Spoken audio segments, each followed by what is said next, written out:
واضح ان الموضوع ما خلصش وان قلب السقا لسه مولع. بعد ما قلنا خلاص الراجل طلق وكل واحد راح لحاله، فجأة الحساب بتاعه على الفيسبوك ضرب بوست زي الصاروخ: باي باي يا أكبر كدبة في حياتي، واحذريني عشان نفد صبري وهبقى دم تقيل ورب السما والطارق. بس كالعادة البوست طار وورا الكواليس في حد دايس ديليت وكمل: ما عنديش مانع تعملي عليا لقطة، بس المهم تستحملي مني باقي الفيلم. انا لما بهزر ما بهزرش، ولما بسكت مش معناه ان ما عنديش رد.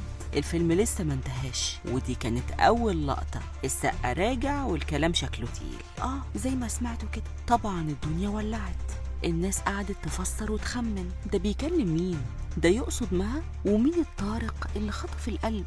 احنا بس حابين نوضح ان الكلام ده منتشر على السوشيال ميديا، واحنا مش متأكدين ان احمد السقا اللي كتب البوستات دي بجد ولا متفبركة. البوستات دي ظهرت في نفس اليوم اللي اتقال فيها ان مها الصغير ممكن تكون هتتجوز طارق صبري قريب. يعني مش بس في كدبة، ده في فيلم بحاله. يا نجم باين انك مكسور بس مش ناوي تسكت، وبين السطور في وجع وفي رد وفي تصفية حسابات قدام العلن. وهو ده بقى الفرق بين واحد بيكتب نهاية وواحدة لسه هتبدأ من أول السطر. تعالوا الأول نتكلم مين طارق صبري وإزاي اتعرف على مها الصغير، والكلام اللي بيقوله أحمد السقا اتقال بناء على إيه. طارق صبري هو ممثل اتولد في الرياض، عنده 45 سنة، اتخرج في كلية الهندسة بجامعة القاهرة 2004، وبعدين دخل المعهد العالي للفنون المسرحية قسم التمثيل والإخراج. اشتغل كمان مراسل صحفي ومذيع. اتجوز الممثلة شيري عادل لمدة 2 تقريبا، وانفصلوا في هدوء. واخر حاجة قالتها في الموضوع ده: انا دايما بحب اعيش حياتي بطريقة ما تبقاش تعيسة، لو حسيت ان الموضوع مش ماشي بحاول ما واجهش الشخص بعيوبه،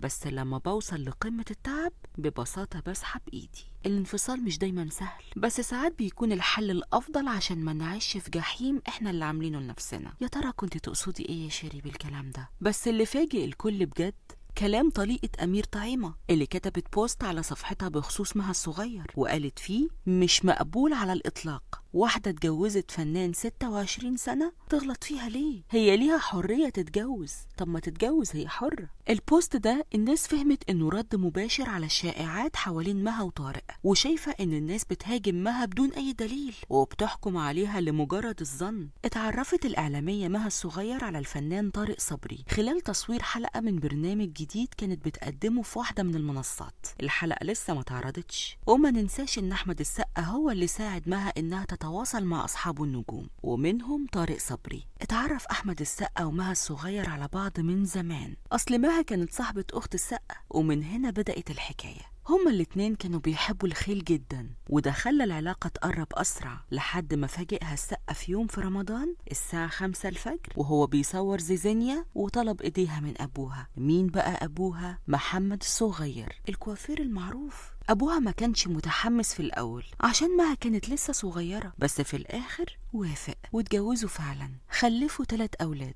ياسين، نادية، وحمزة. بس حياتهم ما كانتش دايما هادية، حصل طلاق مرتين قبل كده من غير ما الناس تعرف، وكانوا بيرجعوا لبعض لحد ما الطلاق حصل رسمي، وفجأة هجم المرض على مها. عارفين يعني ايه حد يبقى عايش حياة هادية وفجأة تروح تكشف تلاقي الدكاترة بيقولوا لها عندك سرطان؟ الصدمة دي مها الصغير عاشتها بنفسها، بس بعد شوية تحاليل وسفر للندن اكتشفوا ان اللي عندها مش سرطان، انما مرض مناعي نادر بيأثر على الرئة. المرض ده مش سهل خالص، كانت بتدخل المستشفى كتير وجسمها بيتعب فجأة والنفس يبقى ضيق، بس الأصعب كان نفسيتها. كانت بتمر بأوقات صعبة، اكتئاب، تعب، ضغط. تخيلوا كل ده. بس بقى الحتة اللي لازم الكل يعرفها: أحمد السقا كان وقتها لسه جوزها، وقف جنبها بكل معنى الكلمة، ما سابهاش، وكان دايما معاها في كل لحظة تعب وكل لحظة خوف. الناس دايما بتشوف الشاشات والمهرجانات بس ما يعرفوش اللي بيحصل ورا الكاميرا، والسقا وقتها كان سند ليها بكل اللي يقدر عليه. وده مش الحاجة الإيجابية الوحيدة في الموضوع.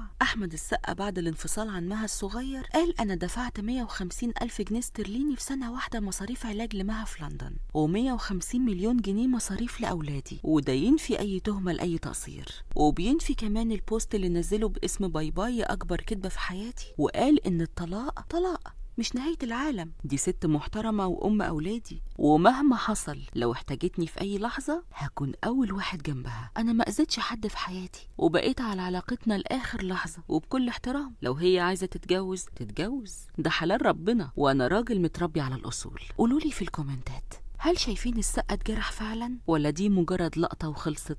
ما تنسوش بقى تعملوا لايك وسبسكرايب لميستري نيوز لو بتحبوا النميمة زيي.